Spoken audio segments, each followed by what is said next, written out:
Okay, so let's go ahead and add some stuff.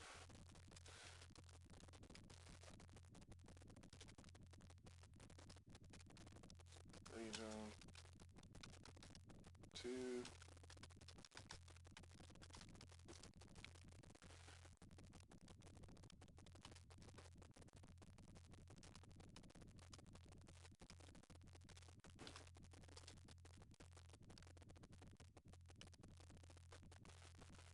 And what we're going to do, we're going to create a couple of some floats. And first of all, we're going to start off with movement, and then we're going to get to um, the projectile.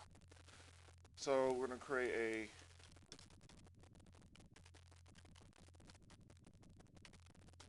float, and this will be. Oh no, we don't need that yet. Um, we'll create a float player transition time. Let's say we equal that to 2. And what we're going to do, and I can't really create a region for this part because it's going to be inside of a past variable in a method. But what we're going to do is where we have our smooth direction, transform position, our transposition time. We're going to change, we're going to add this to it. Now, the reason why we're adding this is so that, I'm going to build it first. I want the transition time to happen faster. I don't want it jerky, but I want it to happen faster, especially starting off, so that the player doesn't, if you hit the back key, the player doesn't necessarily jerk back. Hit play. Play.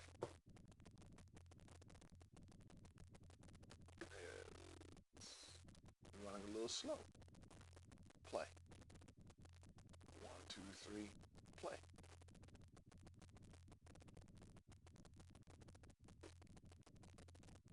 There we go. And I want to make the transitions a little bit, I want to slow down the player, and I also want to make the transitions a little bit quicker. The other thing too, I moved my camera back to the original position that we started, which was -30 along the z-axis. So you're going to want to do that for this part as well too. So we're adding our transition time, and this is private. We hit build, and we're, I guess before we do this, make the transitions faster so that the player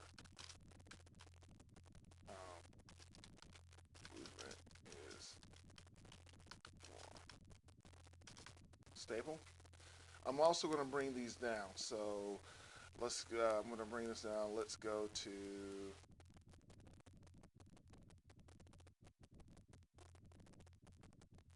Let's do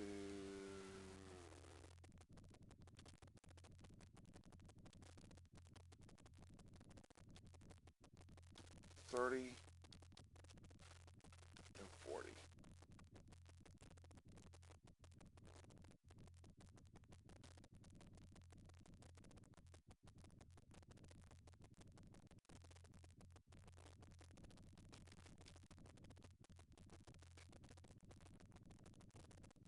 And we're waiting for it to start.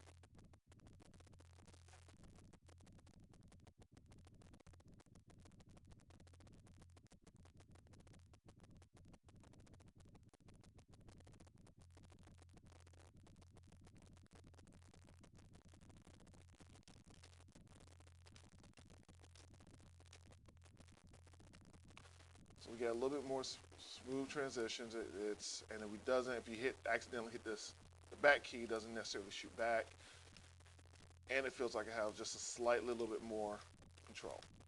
We will have smooth starts and stops, which is what I want for this one. But we can move around. Now, let's start dealing with the projectile. The projectile we're going to use rigid body physics to make it move. Now we can attach a script to it and make it move that way, but you guys need to learn rigid bodies, and you already know how to make something move via transform.translate. So let's use that. So the first thing we need to do is we have to change this to a rigid body.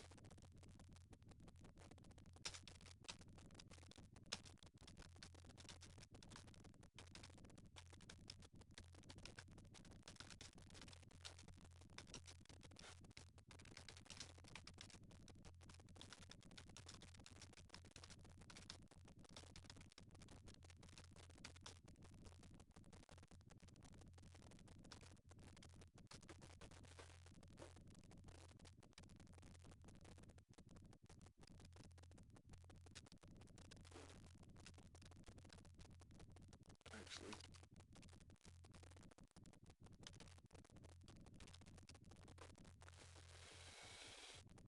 and what we're going to do here is, let me go ahead and create another region.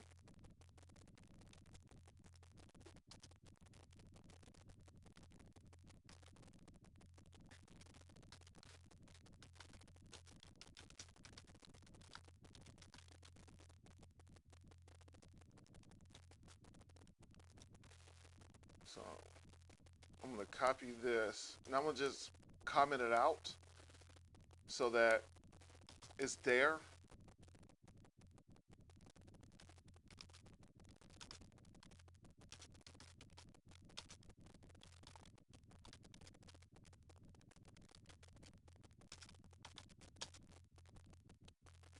And now what we're going to do is we're going to proceed.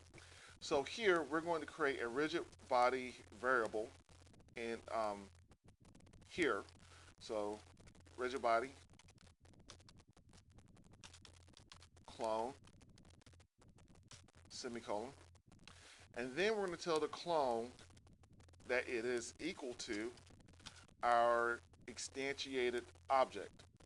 However, to get the object to read as a clone, as this here, we need to cast it, well, we have to cast it as a rigid body. If not, it will just be a normal game object. So we need to cast it so that it looks like it takes on the properties of a rigid body so that we can access its rigid body's physics to make it move. And so what I'm going to do is we're going to cast it here, rigid body, and then as rigid body.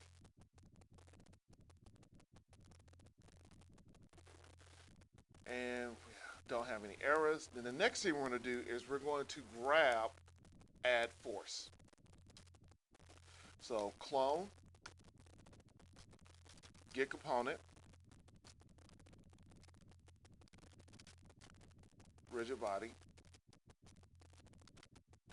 add force. Now the force that I want is based upon the player, and is based upon, I want it also based upon the player's direction. In some instances, when I create the game, I might have to play a rotate up and down. I'm probably going to make some minor change. Well, I'm already making changes to it. But if I ever want the player to rotate in a bullet-defined direction, I want it based upon the transform direction of the player. In this case, I'm not going to really, well, we'll cross that bridge. I don't need to add all that right now. But what we're going to do is add force, transform direction, and if we go here, we look, when our player moves forward and back, is moving along the x axis, and that is transform right, or vector 3 right. And well, I'm just going to use transform dot right. And then we're going to add in our force mode, and we want force. And then Oh yeah. And we're gonna hit build. And player, it's not giving me a mismatch. I don't have to reload it. Hit it. Hit play. And cannot cast from source and destination types. Let's see what we did wrong. Let's get rid of that one.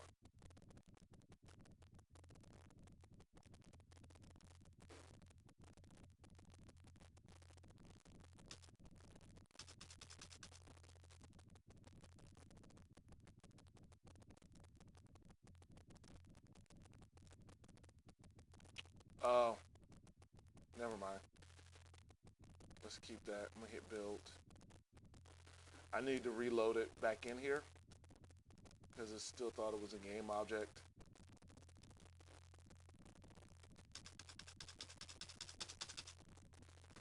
And if I click on it, they're slightly moving. You can see it here. But it's moving so slow, it really doesn't do anything. At least for what we need to do, as what we think how a projectile should behave. So, let's add a speed component.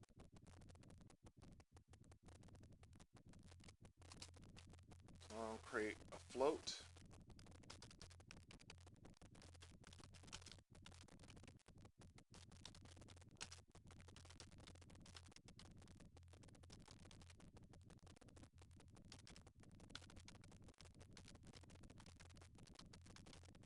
Speed them out. I'm just going to make that 10 for right now. We're going to create another float.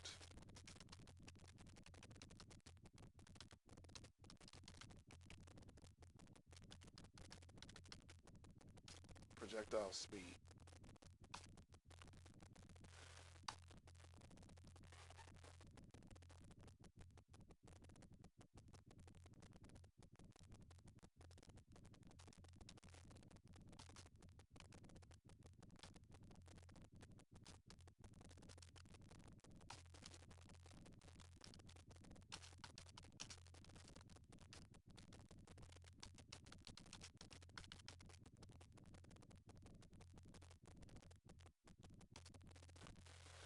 And projectile speed is equal to projectile speed amount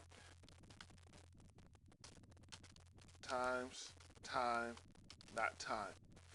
Time dot time is really the only time component that's going to give us the numbers that we need to make it move at a sufficient rate. And that's pretty much just because of how time dot time is calculated, and it's time since the start of the game. So what we're going to do is we're going to take our projectile speed and plug that in and multiply that times transform direction, transform right, times our projectile speed.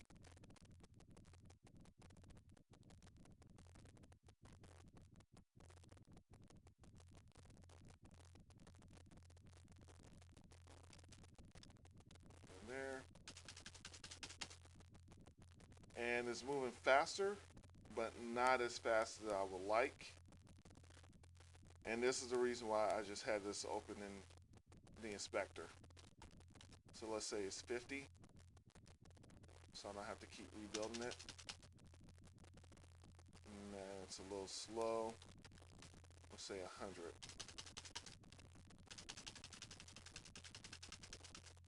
And 100 works. Now, if I was to rotate my projectile and save the changes, it still will instantiate in its default rotation. So what I'm going to do is change vehicle its rotation that I want it to spawn as in the player script.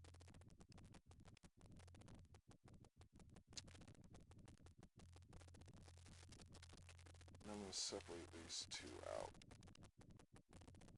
So we're going to create a quaternion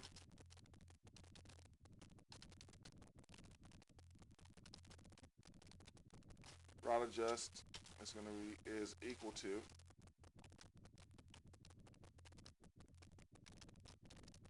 quaternion Euler 90. I'm saying 0, 0, 0, 90. How did I come up with this number? Take this, rotate it along, rotate Z, and it becomes horizontal. And that's how I got the number. And then where we have quaternion.identity,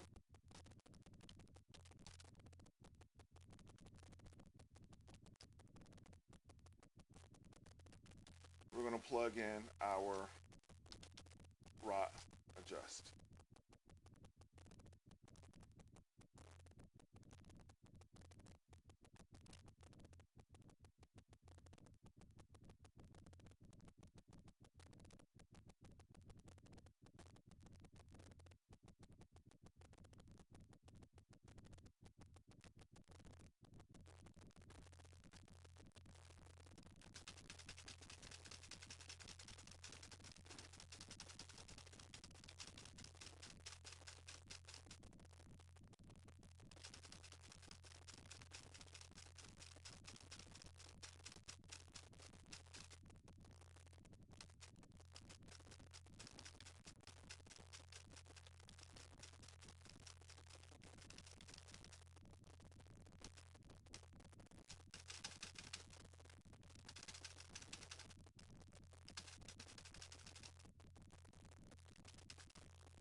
And do we want to add in a velocity? Yeah, let's add in a little bit of velocity as well. Okay, so we have this rotated where we're controlling rotation. I'm going to go back and plug in a little bit of velocity. Just going to copy this.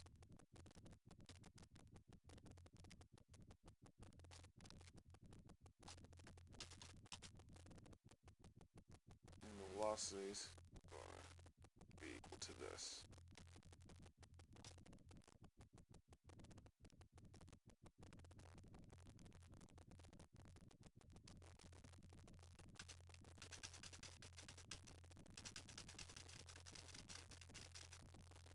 And now should have the bill. I should bring this number down.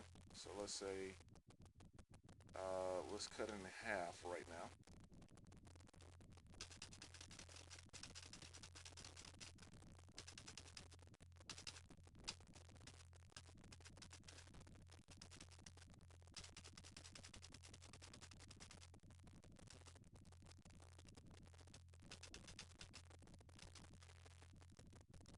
And the one issue that I don't like stems from this. And that is because I have this as a rate to determine how fast my projectiles go, as soon as this is, because this is time is based upon since the beginning of the game, and really any of the time components will do that, it's a little bit problematic. I need it just to fire at that rate. I could take out time and just use this.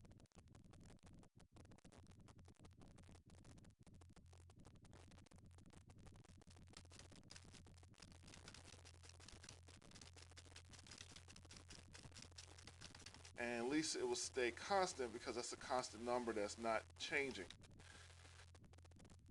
However, I do like the idea of actually having a real rate for the projectiles, but I think I'm going to go ahead and backtrack on that.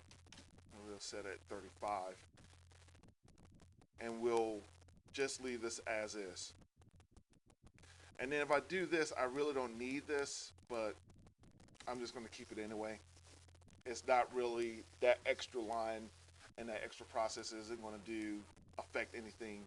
It's not really going to affect anything major. It's just slightly inefficient. Okay, so we have this here, our quaternion rotate adjust. We have this. Let's talk about this. This sets the rotation of our projectile. And this, we're going to make our spawned projectile equal to our clone so that we can access its rigid body components. Here,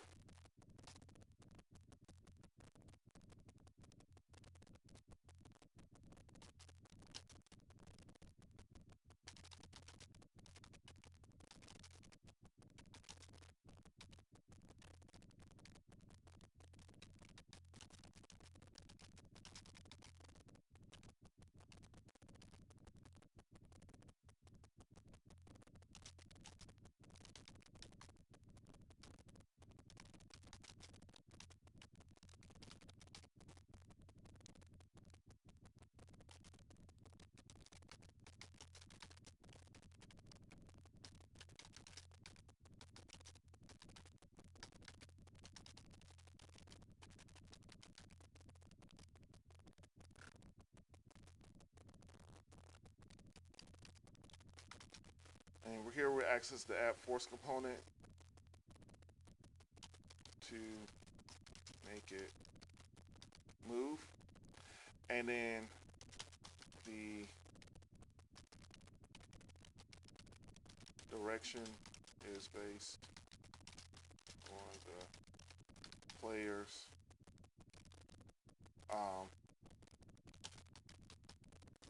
transform right direction. And another way to write that is vector 3 right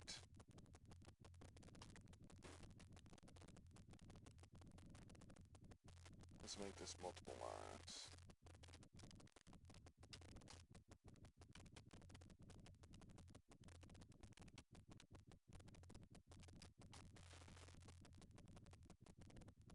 Which is vector 3 right or moving along